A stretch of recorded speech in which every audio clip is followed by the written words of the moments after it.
ఇటువంటి పరిస్థితుల్లోని మాట్లాడి ఈయన లడ్డూ టేస్ట్ గురించి, అరే ఈ లడ్డూ టేస్ట్ ఎక్కడ మనకి ప్రాబ్లం వచ్చింది అని చెప్పి ఆ రోజే జూన్ నెలలోని 12, 20, 25 తారీఖులు జూన్ 4న వచ్చిన లారీల్లో 4 సంబంధించి నెయ్యి ట్యాంకర్లని ముందు యూజ్ చేశారు.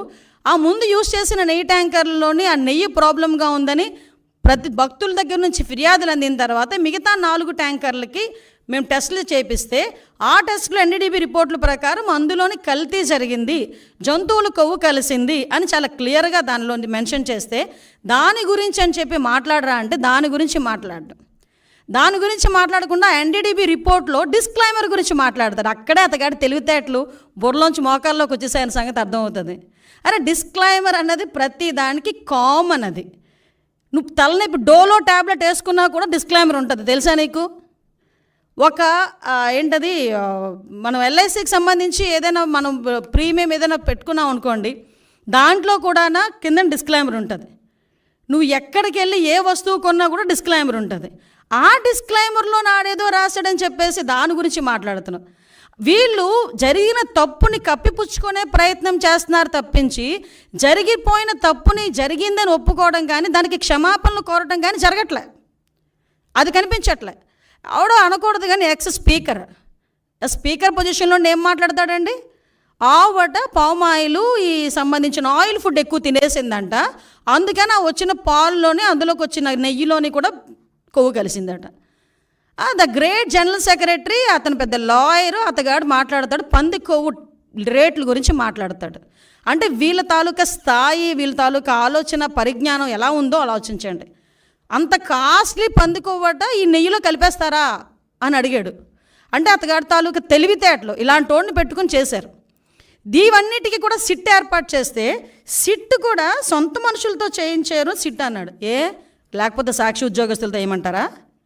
సాక్షి ఉద్యోగస్తులతో వేసేది సిట్ కాదయా, ప్రభుత్వ ఉద్యోగస్తులతో వేసేది సిట్. ఈ అధికారులందరూ కూడా నీవు పనిచేసినప్పుడు, నువ్వు ముఖ్యమంత్రి ఉన్నప్పుడు కూడా పనిచేసిన వాళ్ళే. ప్రభుత్వ ఉద్యోగులు, పోలీస్ డిపార్ట్మెంట్ వాళ్ళు ఒక ఐజీ ర్యాంకర్ని సిట్ ఏర్పాటు చేసి ఆ సిట్కి మీరు సిట్కి మొత్తం అంతా రెడీ చేసి దర్యాప్తు చేయండి అని చెప్తే ఆ సిట్ మీద కూడా మీరు కామెంట్ చేస్తున్నారంటే మీరు తప్పుని కప్పిపుచ్చుకోవడానికి ఎంత ప్రయత్నం చేస్తున్నారు? మరి విజిలెన్స్ ఎంక్వైరీ వద్దు అని చెప్పి ఎందుకు కోర్టులకు వెళ్ళే పరిస్థితి వచ్చింది? అసలు యాక్చువల్గా ఈ తిరుమల తిరుపతి దేవస్థానం తాలూకా లడ్డూ గురించి కూడా మాట్లాడకూడదు అని వీళ్ళు ఎక్కడో కూడా ఒక ఇది కూడా పెట్టారు, కేసు కూడా వేశారు. సుప్రీంకోర్టులో గ్యాగ్ ఆర్డర్ కోసం పిటిషన్ వేశారు వీళ్ళు. అసలు ఎక్కడ కూడా లడ్డు వ్యవహారం గురించి మాట్లాడకుండా ఉండాలి అని చెప్పి. అంటే వీళ్ళు చేసిన పొరపాటు తెలిసిపోతుంది అని చెప్పి ఎంత దారుణంగా మాట్లాడుతున్నారో మనకు అర్థమవుతుంది. అరే మీకు డిక్లరేషన్ ఇస్తాము, డిక్లరేషన్ తీసుకొని మీరు వెళ్ళాలి, అందులో తప్పే ఉంది. ఎందుకు ఈరోజు మీరు తెలుసు, ప్రతి ఒక్క ప్రపంచం మొత్తానికి మీ ఫ్యామిలీ క్రిస్టియన్ ఫ్యామిలీ అనే సంగతి తెలుసు. నిజంగా మీకు వెంకటేశ్వర స్వామి మీద భక్తితోనే మీరు టెంపుల్కి వచ్చారు, భక్తితో నేను వచ్చాను అని చెప్పి ఒక సిగ్నేచర్ చేసి లోపలికి వెళ్ళడానికి మీకు వచ్చే ప్రాబ్లం ఏంటి? ఆ డిక్లరేషన్ మీద మీరు అంత రాద్ధాంతం చేయాల్సిన అవసరం ఏమొచ్చింది? ఆ డిక్లరేషన్ మీద సంతకం పెట్టడానికి ఇష్టం లేక గొడవలు సృష్టిస్తారట, టమోటాలు ఇసురుతారట, గుడ్లు ఇసురుతారట, అలాగట ఇలాగట అని ఆ ఎక్స్ చైర్మన్ కరుణాకర్ రెడ్డి వీళ్ళందరూ కూడా టీవీలో దగ్గరికి వచ్చి మాట్లాడటం. అంటే వాళ్ళే ఒకవేళ నిజంగా వచ్చినా వాళ్ళే అవి కూడా చేయించుకొని మన గులకరాయి టైపు కోడికెత్తి టైపు చేయించుకొని తిరిగి జనాల మీదకి వెళ్ళే పరిస్థితి కూడా ఉంటుంది. ఇవన్నీ అరే నువ్వు వెళ్ళవయ్యా, నువ్వు హైందవ సాంప్రదాయాన్ని పరిరక్షించెళ్ళు, ఎందుకు ఈ మాట చెప్తున్నావంటే మీరు ఒకసారి అర్థం చేసుకుంటానండి. క్రిస్టియన్స్ కానీ హిందూస్ కానీ ముస్లిమ్స్ కానీ ఒక్కొక్కరికి ఒక్కొక్క పద్ధతి ఉంటుంది. ఇప్పుడు కడప దర్గాకి వెళ్తాం, హిందువులు ఎంతమంది అరట్లేదు కడప దర్గాకి వెళ్ళినప్పుడు ఆ గుడ్డ కట్టుకొని చక్కగా టోపీ పెట్టుకొని వెళ్ళరా?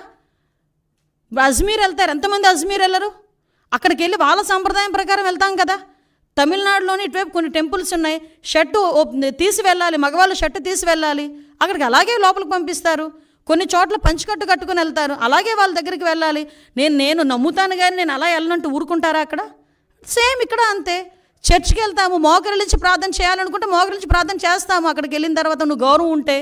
అలాగే ఇక్కడ కూడా గౌరవించి ఒక డిక్లరేషన్ మీద సంతకం పెట్టి వెళ్ళవయ్యా అన్నాం. దానికి పెద్ద రాద్ధాంతం చేసి దానికి దళితుల్ని కనెక్ట్ చేశాడు.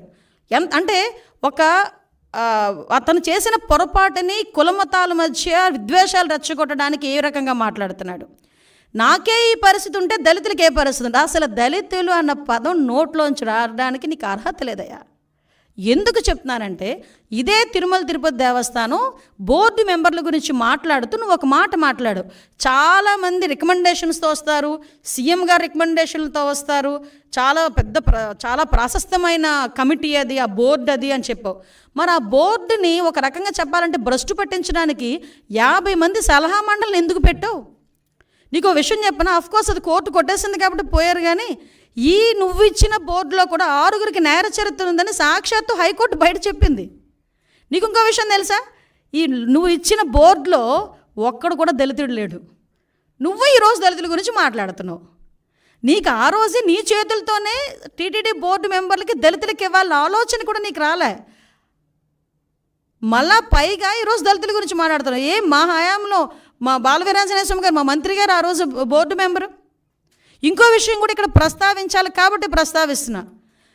2014-19 హయాంలో నేను ఎమ్మెల్యేగా ఉండేటప్పుడు గౌరవ ముఖ్యమంత్రి గారు చంద్రబాబు నాయుడు గారు నన్ను టీటీడీ బోర్డు మెంబర్ని చేస్తే, ఆ రోజు నా మీద కావాలని నేను మాట్లాడిన మాటలను కట్ అండ్ పేస్ట్ చేసి ఆరోపణ చేశారు.